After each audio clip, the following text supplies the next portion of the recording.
అడవి పూలచీర కట్టింది, కృష్ణమ్మ చూడసక్కగుంది అన్నట్టున్న ఈ దృశ్యం నాగర్ కర్నూలు జిల్లాలో చోటు చేసుకుంది.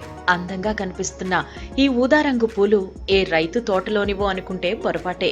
నాగర్ కర్నూలు జిల్లా పెంట్లవెల్లి మండలం మల్లేశ్వరం వద్ద కృష్ణా తీరంలో సహజ సిద్ధంగా పెరిగిన మొక్కలు ఇలా అందంగా విరబూశాయి.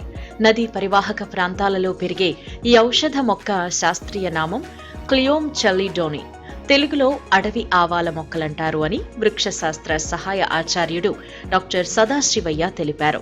క్లియోమ్ చెల్లిడోని అనేటువంటి ఒక మొక్క పంట వేసినట్లుగా వస్తూ ఉంటుంది. ఈ మొక్కకు ఊదారంగు పుష్పాలు ఉండి చాలా అందంగా కనిపిస్తూ ఉంటుంది. ఒక్కొక్కసారి సినిమా షూటింగ్కి వాటికి కూడా యూజ్ అయ్యేంతగా ఇది పంటలాగా ఉంటూ ఉంటుంది.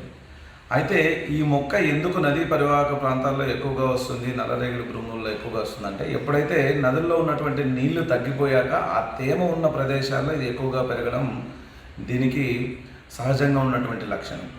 అంతేకాకుండా అనేక ఫ్లవర్స్ ఇస్తూ అందులో ఉన్నటువంటి కేసరాల సంఖ్య ఎక్కువగా ఉండడం వల్ల దానికి ఆ పుష్పాలకి మరింత అందము రావడం అనేటువంటి జరుగుతుంది. ఈ మొక్కను అలంకరణ మొక్కగా కూడా కొంచెం వాడచ్చు. కాకపోతే ఇది యాన్యువల్ ప్లాంట్ అనమాట. అంటే ఒక 2 నెలల లోపల వచ్చి మళ్ళీ చనిపోయేటువంటి మొక్క.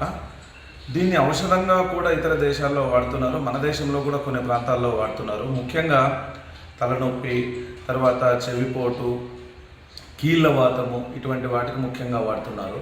ఈ మొక్కకు ఔషధ గుణాలు ఉంటాయని తెలిపారు. తలనొప్పి, చెవిపోటు, కీళ్లవాతానికి ఉపయోగిస్తారు అని, అదేవిధంగా డయేరియా లాంటి వ్యాధులకు ఈ మొక్కను ఉపయోగిస్తారు అని సదాశివయ్య తెలిపారు. నదీ తీరానికి 2 వైపులా పరుచుకుని కనిపిస్తున్న ఈ పూల మొక్కలు కృష్ణమ్మ అందాలను మరింత ఇనుమడింపచేస్తున్నాయి.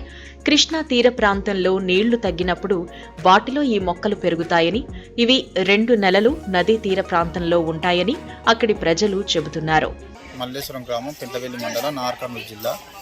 గత 40 సంవత్సరాల నుంచి మా గ్రామం నీటి ముందుకు గురైంది. ఇప్పుడు బ్యాక్ వాటర్ తీయడం వల్ల ఇక్కడ తిక్కావాలనే మొక్కలు మొలుస్తున్నాయి. ఇవి ఒక ఔషధ గాని మా పెద్దలు చెప్పిండ్రు. ఈ మన మానవ జాతికి అనేక రకాల రోగాలకు ఔషధంగా ఉపయోగపడతాయని చెప్పిండ్రు.